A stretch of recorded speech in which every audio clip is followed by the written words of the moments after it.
गुरुदेव भगवान की जय।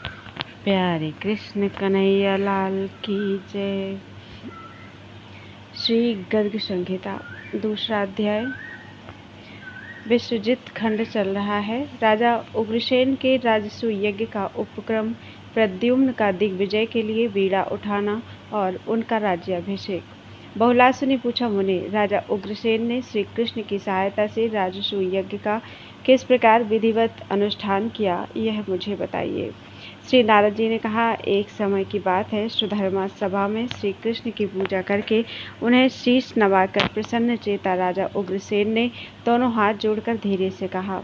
उग्रसेन बोले, भगवान, नारद जी के मुख से जिसका महान फल सुना गया है, उस राजसू नामक यज्ञ का यदि आपकी आज्ञा हो तो अनुष्ठान करूँगा।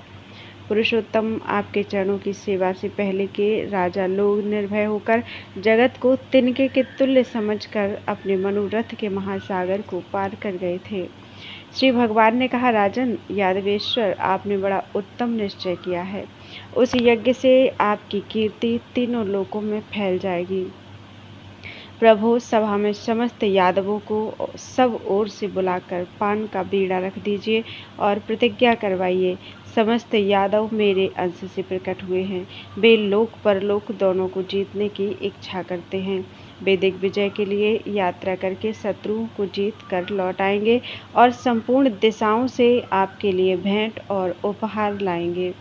श्री नारद जी कहते हैं, राजन, तदनंतर इंद्र के दिए सिंहासन पर विराजमान राजा उग्रसेन ने अंधक आदि यादवों को सुधर्मा सभा में बुलवाया और पान का बीड़ा रखकर कहा। उग्रसेन बोले, जो सम्रांगण में जम्बूद्वीप निवासी समस्त नरेशों को जीत सके, वह इंद्र के समान धनुर्धर मनस्वी वीर यह पान का बीड़ा चबाए। श्री नारद जी कहते हैं, मिथिलेश्वर, यह सुनकर अन्य सब राजा तो चुपचाप बैठे रह गए, किंतु शंबर शत्रु रुक्मिणी नंदन महात्मा प्रद्युम्न ने ही सबसे पहले राजा को प्रणाम करके वह पान का बीड़ा उठा लिया। प्रद्युम्न बोले, मैं समरभूमि में जम्बूद्वीप निवासी समस्त राजाओं को जीतकर और उनसे बलपूर्वक भेंट लेकर लौट आऊंगा। यदि मैं यह कार्य ना कर सकूं तो मुझे अगम्या स्त्री के साथ गमन का, कपिला, गौ, ब्राह्मण, गुरु तथा गर्भस्थ शिशु के वध का पाप लगे। श्री नारद जी कहते हैं, राजन, संबरारी प्रद्युम्न का यह वचन सुनकर समस्त यूथपति बहुत अच्छा कहकर साधुवाद देने लगे और उन सब के सामने ही यदुकुल तिलक प्रद्युम्न ने ही दिग्विजय का बीड़ा उठाया। यदुकुल के आचार्य गर्ग जी से यत्नपूर्वक मुहूर्त पूछकर मुनियों द्वारा वैदिक मंत्रों के उच्चारण पूर्वक राजा ने प्रद्युम्न को स्नान करवाया। स्वयं उग्रसेन ने प्रद्युम्न के भाल में तिलक लगाया तथा भेंट देकर समस्त यादव यूथपतियों ने उनको नमस्कार किया। उग्रसेन ने महात्मा प्रद्युम्न को खड्ग दिया। साक्षात महाबली बलदेव जी ने कवच प्रदान किया।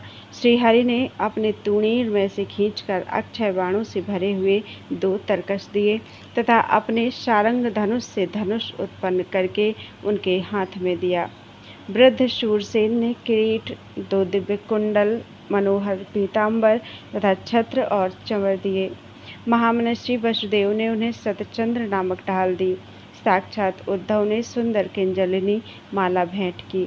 अक्रूर ने विजय नामक दक्षिणावर्त शंख दिया और मुनिवर गर्गाचार्य ने श्री कृष्ण कवच नामक यंत्र बांध दिया। उसी समय लोकपालों सहित देवराज इंद्र मन में कौतुक लिए आ गए। ब्रह्मा, शिव तथा देवर्षिगण भी वहां पधारे। शूलधारी शिव ने प्रद्युम्न को अग्नि के समान तेजस्वी त्रिशूल दिया। महाराज, ब्रह्मा जी ने पद्मराग नामक मस्तक में धारण करने योग्य मणि दी। वरुण ने पाश, शक्तिधारी स्कंद ने शत्रु विनाशनी शक्ति, वायु ने 2 दिव्य व्यजन और यमराज ने यमदंड दिए।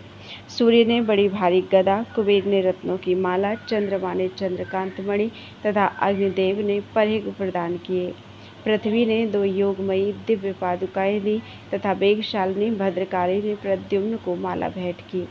इंद्र ने महात्मा प्रद्युम्न को सहस्रों ध्वजों से सुशोभित महादिव्य रत्नमय विजय दिलाने वाला रथ प्रदान किया। उस समय शंख और दुदुम्बियाँ बजने लगी, ताल और वीणा आदि के शब्द होने लगे। जय जयकार की ध्वनि से युक्त मृदंग और वेणुओं के उत्तम नाद से तथा वेद मंत्रों के घोष से वहाँ का स्थान गूंज उठा। मोतियों की वर्षा के साथ खील और फूलों की वृष्टि होने लगी। देवताओं ने प्रद्युम्न के ऊपर पुष्पों की झड़ी लगा दी। इस प्रकार श्री गर्ग संहिता में विश्वजित खंड के अंतर्गत श्री नारद बहुलाश संवाद में प्रद्युम्न का विजयाभिषेक नामक दूसरा अध्याय पूरा हुआ। बोलो वृंदावन बिहारी लाल की जय। तीसरा अध्याय प्रद्युम्न के नेतृत्व में दिग्विजय के लिए प्रस्थित हुई यादवों की गजसेना, अश्वसेना तथा योद्धाओं का वर्णन। श्री नारद जी कहते हैं, राजन, तदनंतर भगवान श्री कृष्ण राजा उग्रसेन, बलराम जी तथा गुरु गर्गाचार्य को नमस्कार करके उनकी आज्ञा लेकर प्रद्युम्न रथ पर आरूढ़ हो कुश स्थलीपुरी से बाहर निकले। फिर उनके पीछे समस्त उद्धव आदि यादव, भोजवंशी, वृष्णिवंशी, अंधकवंशी, मधुवंशी, सूरवंशी और दशारह वंश में उत्पन्न वीर चले। फिर श्री कृष्ण के भाई गद आदि सब वीर श्री कृष्ण की अनुमति लेकर पुत्रों और सेनाओं के साथ चल दिए। सांब आदि महारथी भी प्रद्युम्न के साथ गए। वे सभी यादव वीर किरीट, कुंडल तथा लोहे के बने हुए कवच से अलंकृत थे। उनके साथ करोड़ों की संख्या में चतुरंगिणी सेना थी। वे सब द्वारिकापुरी से बाहर निकले। उनके रथ मोर, हंस, गरुण, मीन और ताल के चिन्ह से युक्त ध्वजों से सुशोभित थे। सूर्यमंडल के समान तेजोमय थे और चंचल अश्व उनमें जोते गए थे। उन रथों के कलश और शिखर सोने के बने थे। मोतियों की बंधनबारें उनकी शोभा बढ़ाती थीं। वे सभी रथ वायुवेग का अनुकरण करते थे। उनमें दिव्य चबर डुलाए जा रहे थे। वे वीरों के समुदाय से सुशोभित तथा सुनहरे देव विमानों के समान प्रकाशमान थे। ऐसे रथों द्वारा उन मनोहर वीरों की बड़ी शोभा हो रही थी। उस सेना में अत्यंत उद्भट ऊंचे ऊंचे गजराज थे, जिनके गंडस्थल से मद झर रहे थे। उनके मुखमंडल पर चित्र विचित्र पत्र रचना की गई थी। वे सुनहरे कवच से सुशोभित थे। उनकी पीठ पर लाल रंग की झूल पड़ी थी और उनके उभय पार्श्व में लटकाए गए घंटे बज रहे थे। नरेश्वर उस राजसेना के हाथी गिरिराज के शिखर जैसे जान पड़ते थे। वे भद्र जातीय गजेंद्र विभिन्न दिशाओं में विद्यमान गजराजों दिग्गजों की नकल करते दिखाई देते थे। कोई भद्र जातीय थे जिनकी चर्चा की गई है, दूसरी भद्र मृग जाति के थे। कुछ हाथी विंध्याचल पर्वत में उत्पन्न हुए थे और कुछ कश्मीरी थे। कितने ही मलयाचल में उत्पन्न थे, बहुत से हिमालय में पैदा हुए थे। कुछ मुरंड देश में उत्पन्न हुए थे और कितने ही कैलाश पर्वत के जंगलों में पैदा हुए थे। कितनों के जन्म ऐरावत कुल में हुए थे, जिनके 4 दांत थे और उनकी गर्दनों में जंजीर सुशोभित थी। उनके ऊर्ध्वभाग में 3-3 सूंडें थीं और वे भूतल पर तथा आकाश में भी चल सकते थे। करोड़ों हाथी ध्वजा पताकाओं से सुशोभित थे। उन पर करोड़ों दुंदुभियां रखी गई थीं। उस सेना के भीतर करोड़ों की संख्या में विद्यमान वे हाथी रत्न समूह से मंडित थे और महावतों से प्रेरित होकर चलते थे। गर्जना करते हुए मेघों की घटा के समान काले तथा नीले रंग की झूल से आच्छादित वे गजराज उस सैन्य सागर में इधर उधर मगरमच्छों के समान शोभा पाते थे। वे अपनी सूंडों से लता झाड़ियों को उखाड़कर सूर्यमंडली की ओर फेंकते, पैरों के आघात से धरती को कंपित करते और मद की वर्षा से पर्वतों को आर्द्र किए देते थे।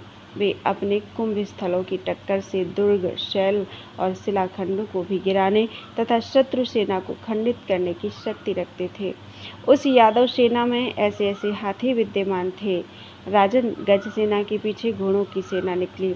उन घोड़ों में कुछ मत्स्य देश के, कुछ कलिंद पर्वत के, कुछ उसीनर देश के, कुछ कौशल, विदर्भ और कुरुजांगल देश के थे। कोई काम्बोजीय, कोई संजय देशीय, कोई केकय और कुंती देशों के पैदा हुए थे। कोई दरद, केरल, अंग, वंग और विकट जनपदों में पैदा हुए थे। कितने ही कोंकण, कोटक, कर्नाटक तथा गुजरात में पैदा हुए घोड़े थे। कोई सौबीर देश के और कोई सिंधी थे। कितने ही पांचाल और आवू में उत्पन्न हुए थे। कितने ही कच्छी घोड़े थे। कुछ आनर्त, गांधार और मालव देश के अश्व थे। कुछ महाराष्ट्र में उत्पन्न, कुछ तेलंग देश में पैदा हुए और कुछ दरियाई घोड़े थे। परिपूर्णतम परमात्मा श्री कृष्ण की अश्वशालाओं में जो घोड़े विद्यमान थे वे भी सब के सब उस दिग्विजय यात्रा में निकल पड़े। कुछ श्वेत द्वीप से आए थे, कुछ जो वैकुंठ अजित पद तथा रमा वैकुंठ लोक से प्राप्त हुए अश्व थे, वे भी उस सेना के साथ निकल गए। वे सोने के हारों से सुशोभित और मोतियों की मालाओं से मनोहर दिखाई देते थे। उनकी शिखा में मणि पहनाई गई थी, जिसकी सुदूर तक फैली हुई किरणें उन अश्वों की शोभा बढ़ाती थी, और उनके साज सामान भी बहुत सुंदर थे। चामर से अलंकृत हुए उन घोड़ों की पूंछ, मुख और पैरों से प्रभासी छिटक रही थी। यादवों की उस विशाल सेना में ऐसे ऐसे घोड़े दृष्टिगोचर होते थे जो वायु और मन के समान वेगशाली थे। वे अपने पैरों से धरती का तो स्पर्श ही नहीं करते थे, उड़ते से चलते थे। मिथिलेश्वर उनकी गति ऐसी हल्की थी कि वे कच्चे सूतों पर और बुदबुदों पर भी चल सकते थे। पारे पर, मकड़ी के जालों पर और पानी के फुहारों पर भी वे निराधार चलते दिखाई देते थे। वे चंचल अश्व पर्वतों की घाटियों, नदियों, दुर्गम स्थानों, गड्ढों और ऊंचे ऊंचे प्रासादों को भी निरंतर लांघते जा रहे थे। मैथिलेंद्र वे इधर उधर मोर, तीतर, क्रोंच, हंस और खंजरीट की गति का अनुकरण करते हुए पृथ्वी पर नाचते चलते थे। कई अश्व पांख वाले थे, उनके शरीर दिव्य थे, कान श्याम वर्ण के थे, आकृति मनोहर थी, पूंछ के बाल पीले रंग के थे और शरीर की कांति चंद्रमा के समान श्वेत थी। वे भी श्री कृष्ण की अश्वशाला से निकले थे।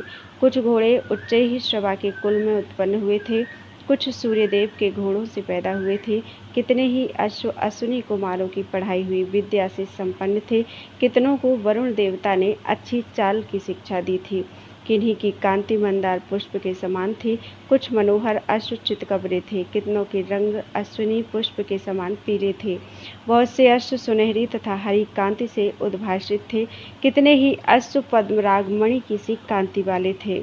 वे सभी समस्त शुभ लक्षणों से युक्त दिखाई देते थे।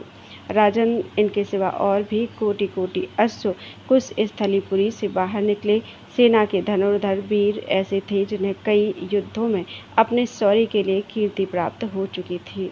उन सब ने शक्ति, त्रिशूल, तलवार, गदा, कवच और पाश धारण कर रखे थे। नरेश्वर विस्तृत धाराओं की वर्षा करते हुए प्रलय काल के महासागर के समान प्रतीत होते थे। रणभूमि में दिग्गजों की भांति शत्रुओं को रौंदते और कुचलते दिखाई देते थे। राजन, इस प्रकार यादवों की वह विशाल सेना निकली जो अत्यंत अद्भुत थी। उसे देखकर देवता और असुर सभी विस्मित हो उठे। इस प्रकार गर्ग संहिता में विश्वजित खंड के अंतर्गत नारद बहुलाशु संवाद में यादव सेना का प्रयाण नामक 3रा अध्याय पूरा हुआ। बोलो वृंदावन बिहारी लाल की जय। तदीयं वस्तु गोविंदम तुभ्यमेव समर्पितम्।